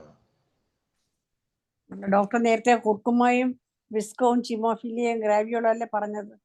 ഓക്കെ, അത് കീമോ പ്രിവെന്റീവ് ആണ്. നമ്മളത് പലപ്പോഴും രോഗിയെ സ്റ്റെബിലൈസ് നിർത്താനും അതുപോലെ തന്നെ അവർക്കൊരു ക്യൂർ തന്നെ അവിടെ കൊടുക്കാൻ സാധിക്കും, പാലിയേറ്റീവ് ലെവലിലാണെ പോലും. അങ്ങനെയാണല്ലോ ലൈഫ് എക്സ്പെക്ടൻസി നമ്മൾ കൂട്ടിക്കൊടുക്കുന്നത്. അപ്പൊ അങ്ങനെയുള്ള ഇൻഡിക്കേഷൻസിൽ ആൽക്കലോയിഡ് ആയിട്ടുള്ള മരുന്ന് പ്രവർത്തിക്കാൻ കഴിവുള്ള മരുന്നുകളാണ് ഇതൊക്കെ. പലപ്പോഴും അതിൻ്റെ അകത്തൊരു സ്ലൈറ്റ് ക്യൂർ തന്നെ വരുന്നുണ്ട് അവിടെ. Okay, thank you. Okay Surya doctor. Mariamma ഡോക്ടറുടെ കഴിഞ്ഞോ? ഇല്ലല്ലോ, ചോദിക്കൂ ബാക്കി. എനിക്ക് ഒരു ചോദ്യം കൂടെ ഉണ്ട്. ഈ ഫൈറ്റിൽ അഡിനോകാർസിനോമയ്ക്കൊക്കെ 30 തന്നെയാണോ കൊടുക്കുന്നത്? ടീച്ചർ അല്ലല്ലോ അല്ലേ? അല്ല 30 തന്നെ റിപ്പീറ്റഡ് ഡോസ് കൊടുക്കാം. 0 ബാർ ഏറ്റവും നല്ലതാണ് ഇതിന്. 0 ബാർ 2, 3 ഒക്കെ നല്ലതാണ്. തൂജയോ ലോ പൊട്ടൻസി ഏതാ? ലോവർ പൊട്ടൻസി എന്നല്ല, 30, 6, 3C ഇതൊക്കെ നല്ല മരുന്നുകളാണ്.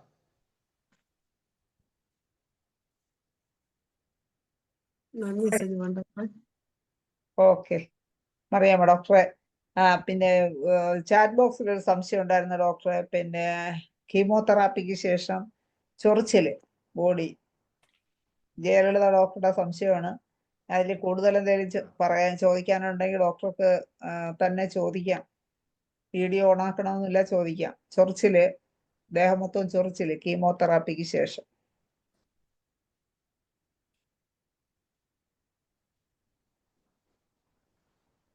ചോദിക്കാം. റേഡിയം ബ്രോമൈഡ് നല്ലതാണ് ചൊറിച്ചിലിന്. പിന്നെ ഫാഗോപൈറം, ഈ 2 മരുന്നാണ് ചൊറിച്ചിലിന് ഏറ്റവും റിസൾട്ട് കിട്ടുന്നത്. ഓക്കെ, ജയലളിത ഡോക്ടർ കേട്ട് കാണുമെന്ന് വിചാരിക്കുന്നു.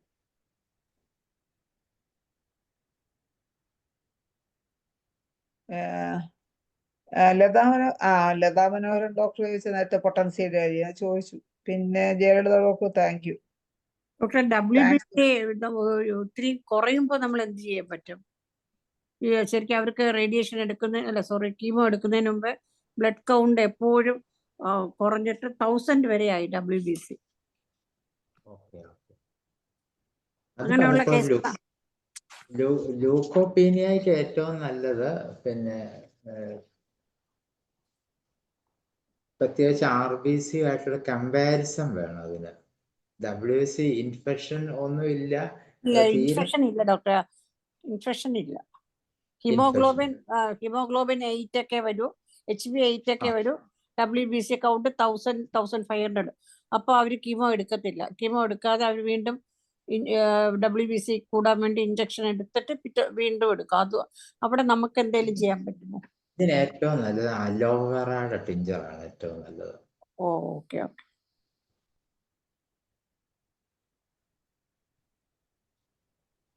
ഓക്കെ, ഇനി എന്തെങ്കിലും ചോദിക്കണം? അത് സ്വാഭാവികമായിട്ട് റേഡിയേഷൻ കീമോ ഒക്കെ ചെയ്യുമ്പോൾ. നമസ്കാരം, ഡോക്ടർ അനിൽകുമാറാണ്. പറയൂ ഡോക്ടറെ. നമസ്കാരം ഡോക്ടറെ. ഡോക്ടറെ, ചില പേഷ്യൻസ് ഈ കീമോയും റേഡിയേഷനും എടുക്കാതിരുന്ന വല്ല കുഴപ്പമുണ്ടോ? എടുക്കാതിരുന്ന കുഴപ്പമൊന്നുമില്ല. അപ്പൊ ഇതൊരു ഭയപ്പെടുത്താൻ കഴിഞ്ഞു. എന്റെ അടുത്ത് ഒരു 7-8 പേരുണ്ട് കീമോയും റേഡിയേഷനും എടുക്കാൻ താല്പര്യമില്ലാതെ സർജറി കഴിഞ്ഞിട്ട് ഹോമിയോ മെഡിസിൻ കഴിക്കുന്നവര്. അതിൽ ഏകദേശം 4 കൊല്ലം കഴിഞ്ഞ് യാതൊരുവിധ റിക്കവൻസും ഇല്ല. അത് നല്ലതല്ലേ? അതാണ് നല്ലത്. അത് നമ്മുടെ സിസ്റ്റത്തിന്റെ മേന്മയാണ്. അതെ, വരുവാണെങ്കിൽ നല്ലതാണ്. വരൂല. കാരണം ഭയപ്പെടുത്തി എടുപ്പിക്കുകയാണ്. എന്നിട്ട് എല്ലാ 3 മാസം ചെക്കിംഗ് ആണ്. ചെല്ലുമ്പോഴത്തേക്കും സകല ടെസ്റ്റും വീണ്ടും റിപ്പീറ്റഡ് ആയിട്ട് ചെയ്യുന്നു, ലക്ഷക്കണക്കിന് രൂപ വാങ്ങിക്കുന്നു. അപ്പൊ ഇതൊരു ബിസിനസ് ആയിട്ട് പൊയ്ക്കൊണ്ടിരിക്കുകയല്ലേ? ഡോക്ടറുടെ അഭിപ്രായം എന്താണ്? എന്റെ അഭിപ്രായം നമുക്ക് പല മാനേജ്മെന്റുകളും ഉണ്ട്, എല്ലായിടത്തും പറയാറുണ്ട്. പക്ഷെ പറഞ്ഞാലും അക്സെപ്റ്റ് ചെയ്യാൻ ഇത്തിരി ബുദ്ധിമുട്ടാണ്. പക്ഷെ ഒരു പേഷ്യന്റ് ചെയ്ത് മെഡിക്കൽ കോളേജിൽ പോയി കീമോ വാർഡിൽ കയറി. കീമോ വാർഡ് കണ്ടപ്പോഴേ അവര് മതിയാക്കി, ട്രീറ്റ്മെന്റേ മതിയാക്കിയിട്ട് ഇങ്ങോട്ട് വന്ന് നമ്മുടെ മെഡിസിൻ 2.5 കൊല്ലമായിട്ട് കഴിച്ചുകൊണ്ടിരിക്കുന്ന കുഴപ്പമൊന്നുമില്ല, സുഖമായിട്ട് പോലും. കോൺഫിഡൻസ് ഇല്ല ഉണ്ടെന്ന് പറഞ്ഞാലും അവർ അംഗീകരിക്കണമെന്നില്ല. അതായത് എന്റെ ഒരു ഒബ്സർവേഷൻ, ഈ കീമോ റേഡിയേഷൻ എടുത്തു കഴിഞ്ഞിട്ടാണ് റിക്കറൻസ് ഭയങ്കരമായിട്ട് കൂടുന്നുണ്ട്. ഡോക്ടർ ഒബ്സർവേഷൻ അതായിരിക്കുമല്ലോ? തീർച്ചയായിട്ടും. അപ്പൊ അത് സത്യം പറഞ്ഞാൽ നമ്മുടെ പ്രൊപ്പഗേഷൻ അക്സെപ്റ്റ് ചെയ്യാനുള്ള ബുദ്ധിമുട്ടാണ് ആളുകളുടെ ഭയപ്പെടുത്തുക, ചികിത്സിക്കുക.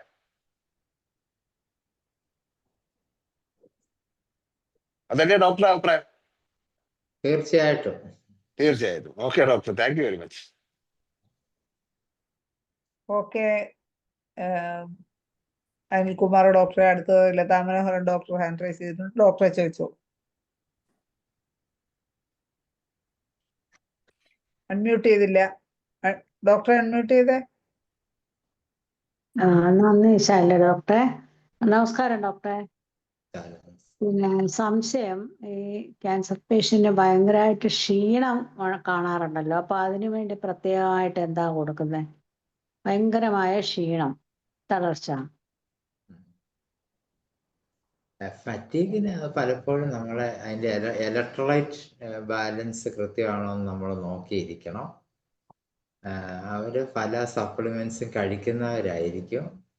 അതുപോലെ അവർ സ്വയമായിട്ട് തന്നെ വെജിറ്റബിൾസ് ടേസ്റ്റ് ചെയ്യുന്നവരായിരിക്കും. ഇതൊക്കെ കൂടുതലും ക്ഷീണം മാറാൻ നമുക്ക് ഏറ്റവും നല്ല മരുന്ന് ഒറിജിനലായിട്ടുള്ള എച്ചിനേഷ്യ മദർ ടിഞ്ചർ കൊടുത്താൽ നല്ലപോലെ ക്ഷീണം മാറാറുണ്ട്. എച്ചിനേഷ്യ, അതുപോലെ തന്നെ ബയോകെമിക്കൽസുകൾ, പ്രത്യേകിച്ച് കോമ്പിനേഷനുകൾ റിപ്പീറ്റഡ് ഡോസ് കൊടുത്തു കഴിഞ്ഞാൽ നല്ലപോലെ റിസൾട്ട് കിട്ടാറുണ്ട്. പിന്നെ ഓരോ ഫൈറ്റോ കെമിക്കൽസിന് ഓരോ ഓർഗനെ ബേസ് ചെയ്ത് നമുക്ക് പല കാര്യങ്ങളും പറയാൻ പറ്റും. പലപ്പോഴും ലിവർ ക്യാൻസർ, സ്പ്ലീന്, ഇങ്ങനെയൊക്കെയുള്ള സിങ്കോണ, ചൈന കൊടുത്തു കഴിഞ്ഞാൽ നല്ല ക്ഷീണം മാറാറുണ്ട്. അപ്പൊ ക്ഷീണത്തിന്റെ ഒരു ആധികാരികത എന്ന് പറയുന്നത് HBയുടെ ലെവല്, രോഗിയുടെ സൈക്കോളജിക്കൽ ആസ്പെക്റ്റ്, മറ്റ് ശാരീരികമായ മൊത്തത്തിലുള്ള അവസ്ഥകളെല്ലാം നോക്കുമ്പോൾ മരുന്നുകൾ പല ടൈപ്പ് ഉണ്ട്. അപ്പൊ ആ രീതി വേണം നമ്മളതിന് പിന്നെ അപ്രോച്ച് ചെയ്യാൻ.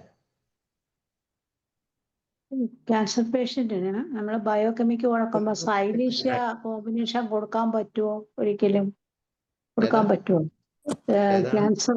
ക്യാൻസറിനെ ബയോകെമിക് കോമ്പിനേഷൻ കൊടുക്കുമ്പോൾ സൈലീഷ്യ ചേർന്ന കോമ്പിനേഷൻ കൊടുക്കാൻ പറ്റുമോ? സൈലീഷ്യ കൊടുക്കുന്ന നമ്പർ 27 എന്ന് പറയുമ്പോ എല്ലാം ഇല്ലേ അതിനകത്ത്? സൈലീഷ്യ ഇതൊരു സൈലീഷ്യ സപ്പോർട്ട് ചെയ്യുന്ന കാര്യമൊന്നും ഞങ്ങളുടെ ഒന്നും പഠനങ്ങളിലോ അനുഭവങ്ങളിലോ ഇല്ല.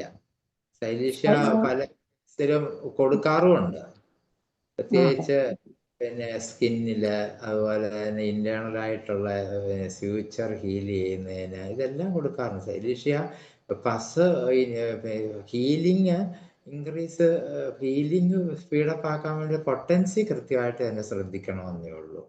എല്ലാം സൈലീഷ്യ ഇല്ല. ലത ഡോക്ടർക്ക് എന്താ അങ്ങനെ തോന്നാൻ കാര്യം? എവിടെയെങ്കിലും കേട്ടതാണോ? എനിക്ക് തോന്നാൻ കാര്യം, ഈ കോമ്പിനേഷൻ എന്ന് ഡോക്ടർ പറഞ്ഞപ്പം അല്ല, കോമ്പിനേഷൻ എന്ന് പറയുമ്പം നമ്മൾ 2 or 3 ചേർന്ന ഇപ്പൊ 5-4 അങ്ങനെയൊക്കെ പറയുന്ന, അല്ലെ നമ്പർ 27 ഇതിനകത്തൊക്കെ 2 സൈലീഷ്യ വരുമല്ലോ. അപ്പൊ അത് 6X ആണല്ലോ അതിനകത്ത് ചേരുക. മാറ്റി നിർത്തേണ്ട ഒരു കാര്യം വന്നിട്ടില്ല. സൈലീഷ്യക്ക് എന്താ കുഴപ്പമെന്നാ പറയുന്നത്? അതാ ഞാൻ ചോദിക്കുന്നത്. അത് സൈലീഷ്യക്ക് ഇതിന് ഒരു സർജന്റെ ഒരു കത്തിയുടെ പ്രയോജനം ഈ സൈലീഷ്യ ചെയ്യും എന്ന് പറയുമ്പോൾ ക്യാൻസർ ഉള്ള പേഷ്യന്റിന് ഗ്രോത്ത് ഉള്ളത് കൊണ്ട് അത് നമുക്ക് അത് ബേസ്റ്റ് ചെയ്യാനോ അത് കൂടുതൽ പസ് ഫോർമേഷൻ ഉണ്ടാകാൻ സാധ്യതയുണ്ടോ എന്നാണ് ഞാൻ ചോദിക്കുന്നത്. അതാണ് എൻ്റെ സംശയം. അങ്ങനെ എൻ്റെ അനുഭവത്തിലില്ല. കൂടുതലും അതിന്റെ വാസ്കുലാരിറ്റിയെ കുറയ്ക്കാനും അതുപോലെ സെൽ മൈഗ്രേഷനൊക്കെ പിന്നെ കുറയ്ക്കാനും ഒക്കെ പറ്റുന്ന ഒരു പിന്നെ മരുന്നാണ് സൈലീഷ്യ. അപ്പൊ ഇത് വേറൊരു ടിഷ്യൂവിന്റെ കൂടെ പ്രവർത്തിക്കുന്നുണ്ടോ, അല്ലെ സിംഗിളായിട്ട് ഒരു ഡോസ് കൊടുക്കുവോ, അല്ലെങ്കിൽ ലോവർ പൊട്ടൻസി മിഡിൽ നമ്മുടെ മറ്റേ ഹോമിയോയിലെ തത്വം അനുസരിച്ച് തന്നെ കൂടുതൽ പഴുത്ത് പൊട്ടുന്ന രീതിയിലുള്ള പൊട്ടൻസി ഉപയോഗിക്കാതിരുന്നാൽ മതി. അത് കൃത്യമായിട്ട് ശ്രദ്ധിക്കണം. അത് സൈലീഷ്യക്ക് തന്നെയല്ല, മെർസോളിനുണ്ട്, എപ്പാർസൾഫിന് എല്ലാം ഉണ്ട് ഈ കുഴപ്പങ്ങള്. അതുമല്ല, മാത്രമല്ല ഡോക്ടറെ, ഇത് പോസ്റ്റ് ഓപ്പറേറ്റീവിന്റെ കാര്യമല്ലേ പറയുന്നത്? ഇത് പോസ്റ്റ് ഓപ്പറേറ്റീവ് ആണ് ഞാൻ ചോദിച്ചത്. അല്ലാതെ ഇതൊന്നും സർജറി ചെയ്യുന്നതിന് മുമ്പ് കൊടുക്കുന്ന പേഷ്യൻസിന് മരുന്ന് കൊടുക്കുന്ന അതില് സൈലീഷ്യക്ക് ഈ 6Xന് ദോഷമുണ്ടോ എന്നാണ് ഞാൻ ചോദിക്കുന്നത്. പൊട്ടൻസി കൊടുത്താൽ കുഴപ്പമൊന്നും വരാനില്ല, ഒന്നും വരാനില്ല. Okay. Doctor, internal future heal ചെയ്യാൻ സൈലീഷ്യ കൊടുക്കുന്നത് അത് ഏത് പൊട്ടൻസി കൊടുക്കും ഡോക്ടറെ? 200 തന്നെ. Okay. Thank you doctor. Okay. അപ്പൊ ഇനി ആർക്കെങ്കിലും സംശയങ്ങൾ എന്തെങ്കിലും ഉണ്ടോ? എൻ്റെ ഒരു അനുഭവം ഷെയർ ചെയ്യാൻ വേണ്ടിയിട്ടാണ്. ഓ, അപ്പൊ ഒരു ബ്രസ്റ്റ് ക്യാൻസർ വന്നിട്ട് ഒരു പേഷ്യന്റ് 2.5 കൊല്ലമായിട്ട് മരുന്ന് 2-3 കൊല്ലമായിട്ട് മരുന്ന് കഴിച്ചുകൊണ്ടിരിക്കുകയാണ്. അപ്പൊ അവർക്ക് ഭയങ്കര പേടി. ട്യൂമർ അവിടെ തന്നെ ഉണ്ട്, പക്ഷെ വേറെ സ്പ്രെഡിങ് ഒന്നും ഇല്ല. പേഷ്യന്റിന്റെ ആഗ്രഹം ആ ട്യൂമർ ഒന്ന് എടുത്ത് മാറ്റി തരണം ഡോക്ടറെ, ഏതെങ്കിലും ഒരു സർജനെ സജസ്റ്റ് ചെയ്യണം. ഞാൻ പറഞ്ഞു ശരി, എനിക്ക് ആദ്യത്തെ അനുഭവമാണ്. അപ്പൊ ഞാൻ ട്രിവാൻഡ്രത്തുള്ള ഒരു ഡോക്ടറെ കോണ്ടാക്ട് ചെയ്തു. അതിനിപ്പോ ഒന്ന് ഡോക്ടർ ഇങ്ങോട്ട് വിട്ടേച്ചാൽ മതി, ഞാൻ നോക്കട്ടെ എന്ന് പറഞ്ഞു. അപ്പൊ ഞാൻ ആ പേഷ്യന്റിനെ അങ്ങോട്ട് റെഫർ ചെയ്തപ്പോൾ അവരെല്ലാം ടെസ്റ്റ് ചെയ്തപ്പോഴും ഈ 2.5 കൊല്ലത്തിനകത്ത് വേറെ സ്പ്രെഡിങ് ഒന്നുമില്ല. അവരാ ബ്രസ്റ്റിനെ അങ്ങ് റിമൂവ് ചെയ്തിട്ട് പേഷ്യന്റിനെ തിരിച്ച് വീണ്ടും ഒന്നുകൂടെ എല്ലാം പെറ്റ് സ്കാനൊക്കെ എടുത്ത് നോക്കിയപ്പോൾ ഒരു സ്പ്രെഡിങ്ങും ഇല്ല. തിരിച്ച് എൻ്റെ അടുത്തോട്ട് റെഫർ ചെയ്തു. പേഷ്യന്റ് ഇപ്പോഴും എന്റെ കൂടെ തന്നെ ഉണ്ട്. ഇപ്പൊ മരുന്നൊക്കെ കഴിച്ചുകൊണ്ടിരിക്കുന്നു, ഒരു കുഴപ്പമില്ല, സുഖമായിട്ടിരിപ്പുണ്ട്. ഇപ്പം എല്ലാം കൂടെ 5 കൊല്ലമായി. അപ്പൊ നമ്മൾ ഈ സർജറി ചെയ്താലും പേഷ്യന്റ് നമുക്കൊരു ക്യൂർ സ്റ്റേജിൽ എത്തിക്കാൻ പറ്റുമെന്നൊരു അനുഭവം എനിക്ക് കിട്ടി. അത് ഞാൻ എല്ലാവരുമായിട്ട് ഷെയർ ചെയ്യാണ്. അപ്പൊ ഈ കീമോ റേഡിയേഷൻ ഇല്ലാതായി കഴിഞ്ഞാൽ തന്നെ കീമോയുടെ സൈഡ് എഫക്റ്റ് എന്ന് പലരും താങ്ങാതെ പ്രശ്നങ്ങൾ വന്നിട്ട് സ്പ്രെഡിങ് മെറ്റാസ്റ്റാസിസും വന്നിട്ടാണ് പല കേസുകളും മരിച്ചു പോകുന്നത്. അപ്പൊ എൻ്റെ ഒരു അനുഭവത്തില് നമുക്ക് വളരെ ഫലപ്രദമായിട്ട് കൺട്രോൾ ചെയ്യാനും ക്യൂർ ചെയ്യാനും പറ്റും. കാരണം ഹോമിയോപ്പതിയുടെ ഒരു പ്രത്യേകത സജിമോൻ ഡോക്ടർ പറഞ്ഞതും എല്ലാം കൂടെ ചേർത്ത് പറയുകയാണ്. അത് അതായത് കോൺസ്റ്റിറ്റ്യൂഷണൽ ഡ്രഗ് ആണോ അതേ എന്തെങ്കിലും കോൺസ്റ്റിറ്റ്യൂഷനും സ്പെസിഫിക് അല്ലാത്ത ഡ്രഗ്സും കൊടുത്തിട്ടുണ്ട്. ഇതിന്റെ സ്പ്രെഡിങ് നല്ലവണ്ണം തടയാൻ പറ്റും. സ്പ്രെഡിങ് തടയാൻ എന്താണ്? തടയാൻ പറ്റുന്ന വെച്ചാൽ അത് മോഡേൺ മെഡിസിനെക്കാളും മുമ്പതി നിൽക്കുമെന്നാണ് എന്റെ അഭിപ്രായം. ഈ കീമോതെറാപ്പി ഇപ്പൊ ഒരു റെക്ടൽ ക്യാൻസർ ഉണ്ട്, പുള്ളിയുടെ അടുത്ത് ഞാൻ പല പ്രാവശ്യം പറഞ്ഞു കീമോ എടുക്കരുത്. പുള്ളിക്ക് അങ്ങ് എടുത്തോളാൻ വയ്യ. ഏകദേശം 12 ഇഞ്ചക്ഷൻ എടുത്തത് 18 ലക്ഷം രൂപയായി. അതിനിടയ്ക്ക് അവര് എല്ലാം കട്ട് ചെയ്ത് ബാഗൊക്കെ ഇട്ട് വിട്ടിരിക്കുന്ന കേസാണ്. ഇപ്പൊ പക്ഷെ പേഷ്യന്റ് ഇംപ്രൂവിങ് ആണ്. ട്രിവാൻഡ്രത്തെ കിംസ് ആശുപത്രിയിലെ പേഷ്യന്റ് ആണ്. പക്ഷെ 18 ലക്ഷം രൂപയായി കീമോ എല്ലാം കൂടെ. ഇപ്പം പേഷ്യന്റ് നല്ലോണം ഇമ്പ്രൂവ് ചെയ്ത് വെക്കണം. ഇനി മിക്കവാറും ബാഗ് മാറ്റിയിട്ട് കണക്ട് ചെയ്താൽ മതി. അപ്പൊ എൻ്റെ അടുത്ത് വേറൊരു പേഷ്യന്റ് വന്നിട്ട് ഇതുപോലെ ഒരു കീമോയും ഒരു ഇതൊക്കെ എടുത്തപ്പോ തന്നെ കുഴഞ്ഞു പോയ പേഷ്യന്റ് 3.5 കൊല്ലം കഴിഞ്ഞ് ഹോമിയോ മെഡിസിൻ കഴിച്ചോണ്ടിരിക്കുക, കുഴപ്പമൊന്നുമില്ല, സുഖമായിട്ടിരിപ്പുണ്ട്. 75 വയസ്സുണ്ട്. കിളിമാനിൽ നിന്നാണ് കാണാൻ വരുന്നത്. അദ്ദേഹം ഇപ്പൊ തന്നത്തെ ബസ്സിൽ വരും കാണാനായിട്ട്, ഒരു കുഴപ്പമില്ല, സുഖമായിട്ടിരിപ്പുണ്ട്. ഒരു പോറ്റിയാണ്. അപ്പൊ ഈ പോറ്റിയുടെ നമ്പർ ഈ പേഷ്യന്റ് കൊടുത്തപ്പോൾ പോറ്റിയെ ദിവസവും ഈ പേഷ്യന്റ് വിളിക്കുകയാണ്. സൈക്കോളജി തന്നെ ഭയങ്കര ടെൻഷനാണ്. വിളിച്ചിട്ട് പോയി 18 ലക്ഷം രൂപ കീമോ എടുത്തിട്ട് കുഴഞ്ഞൂടെ വന്നു. ഇപ്പം നമ്മൾ മെഡിസിൻ കഴിച്ചുകൊണ്ടിരിക്കുന്നത്, കുഴപ്പമൊന്നുമില്ല. ഇപ്പൊ സത്യം പറഞ്ഞാൽ ഇതൊരു വലിയ പഠനം നടത്തിയിട്ട് ചെയ്യുകയാണെങ്കിൽ ഹോമിയോപ്പതി നമ്പർ 1 വരും. പക്ഷെ ഇവരാരും സമ്മതിക്കത്തില്ല. സജിമോൻ ഡോക്ടർക്കും അതേ അനുഭവം ഉണ്ടാവും. സജിമോൻ ഡോക്ടർക്ക് നമ്മളെ സമയം കഴിയാറായി അനിൽ ഡോക്ടറെ. സജിമോൻ ഡോക്ടർക്ക് എന്തെങ്കിലും പ്രത്യേകിച്ച് പറയാനുണ്ടോ ഈ സ്പ്രെഡിങ് തടയാൻ വേണ്ടി? സ്പ്രെഡിങ് നല്ലപോലെ അനുകുമാർ സാറ് പറഞ്ഞ പോലെ തന്നെ നമുക്ക് അലോപ്പതിയെക്കാളും വെല്ലുന്ന മരുന്നുകൾ നമുക്കുണ്ട്. നമ്മളത് എല്ലാവരും കൂടെ കൂടി പഠനം നടത്തി വിശദമായിട്ട് എല്ലാ തലങ്ങളിലും അത് എത്തിക്കണം. അതാണ് നമ്മുടെ വെല്ലുവിളി. ഇപ്പൊ ഞങ്ങളോ ഒരു 2-3 പേരിത് പറഞ്ഞുകൊണ്ട് കാര്യമില്ല. എല്ലാവരും കൂടെ ഒരു സ്റ്റഡി നടത്തി കഴിഞ്ഞാൽ ക്യാൻസറിൽ ഹോമിയോപ്പതി ഡോമിനേറ്റ് ചെയ്യും. എന്റെ അഭിപ്രായം അതാണ്. സജിമോൻ ഡോക്ടറുടെ അഭിപ്രായം അത് തന്നെയാണ്. സേഠ് സാറിന്റെ അഭിപ്രായം അത് തന്നെയാണ്. അതെ. അപ്പോ ഇനിയും ചർച്ചകൾ ഉണ്ടാവട്ടെ. കുറച്ചുകൂടെയൊക്കെ എന്താണ് അതിന് ചെയ്യേണ്ടുന്ന അതിന്റെ മാനേജ്മെന്റ് എല്ലാം ഇനിയും വരാനുണ്ട്. മെഡിസിൻസ് ഏതൊക്കെ ഉപയോഗിക്കാം. കുറെ മെഡിസിൻസ് കിട്ടിയാൽ നമ്മൾ അടുത്ത് വരുന്ന ആളുകൾക്ക് ഇൻഡിക്കേറ്റഡ് ആയിട്ട് ഏതാണോ ചേരുന്നതെന്ന് വെച്ചാൽ മെഡിസിനൊക്കെ കൊടുക്കാം. അപ്പൊ അതുപോലുള്ള ഗ്രൂപ്പ് ഡിസ്കഷൻസ് ഒക്കെ ഇനിയും ഉണ്ടാവട്ടെ. ഹോമിയോപ്പതി ക്യാൻസർ ചികിത്സയിൽ ഡോമിനേറ്റ് ചെയ്യുന്ന കാലം വരട്ടെ എന്ന് നമുക്ക് ആശിക്കാം. ഇന്നത്തെ നമ്മുടെ നല്ലൊരു ക്ലാസ് എടുത്ത സജിമോൻ ഡോക്ടർക്ക് നന്ദി പറയുന്നതിന് വേണ്ടി ഞാൻ ലതാ മനോഹരൻ ഡോക്ടറെ ക്ഷണിക്കുന്നു. നന്ദി ശൈല ഡോക്ടറെ. നമസ്കാരം ഡോക്ടറെ. വളരെ ഇന്നത്തെ ക്ലാസ് വളരെ യൂസ്ഫുൾ ആയിരുന്നു. നമ്മൾക്കെല്ലാം അതിൻ്റെ വളരെ വ്യക്തമായിട്ട് ഓരോ സ്റ്റേജ് ബൈ സ്റ്റേജ് ആയിട്ട് അതിൻ്റെ ട്രീറ്റ്മെൻറ്റ് സൈഡിൽ നമ്മൾ എന്തെല്ലാം ശ്രദ്ധിക്കണം, വളരെ കെയർഫുള്ളായിട്ട് നോക്കേണ്ട കാര്യങ്ങൾ വളരെ വിശദമായിട്ട് ഈ ക്ലാസ്സിൽ നേരത്തെ ക്ലാസ്സിൽ ഡോക്ടർ അതുപോലെ നല്ല വിശദമായിട്ട് തന്നെയാണ് പഠിപ്പിച്ചത്, പ്രസന്റ് ചെയ്തിരുന്നത്. വളരെ നന്നായ ഒരു പ്രസന്റേഷൻ ആയിരുന്നു. ക്യാൻസറിന് വലിയ ഒരു മുതൽക്കൂട്ടാണ് സജീവൻ ഡോക്ടറുടെ ഈ ക്ലാസ്. പിന്നെ എൻ്റെ പേരിലും IFPHന്റെ പേരിലും ഇവിടെ വന്ന് അറ്റൻഡ് ചെയ്തിരുന്ന എല്ലാവരുടെയും പേരിൽ നന്ദി, നമസ്കാരം. നന്ദി ലതാ മനോഹരൻ ഡോക്ടറെ. നാളത്തെ ജയചന്ദ്രൻ അനുസ്മരണം പരിപാടിയിൽ നിങ്ങൾ എല്ലാവരും പങ്കെടുക്കണമെന്ന് ഒരിക്കൽ കൂടി അഭ്യർത്ഥിച്ചുകൊണ്ട് സജിമോൻ ഡോക്ടർക്ക് എല്ലാവിധ ആശംസകൾ അർപ്പിച്ചുകൊണ്ടും എല്ലാവർക്കും ശുഭരാത്രി നേർന്നുകൊണ്ടും ഇന്നത്തെ മലയാളം സെഷൻ വൈൻഡപ്പ് ചെയ്യുന്നു. നന്ദി, നമസ്കാരം.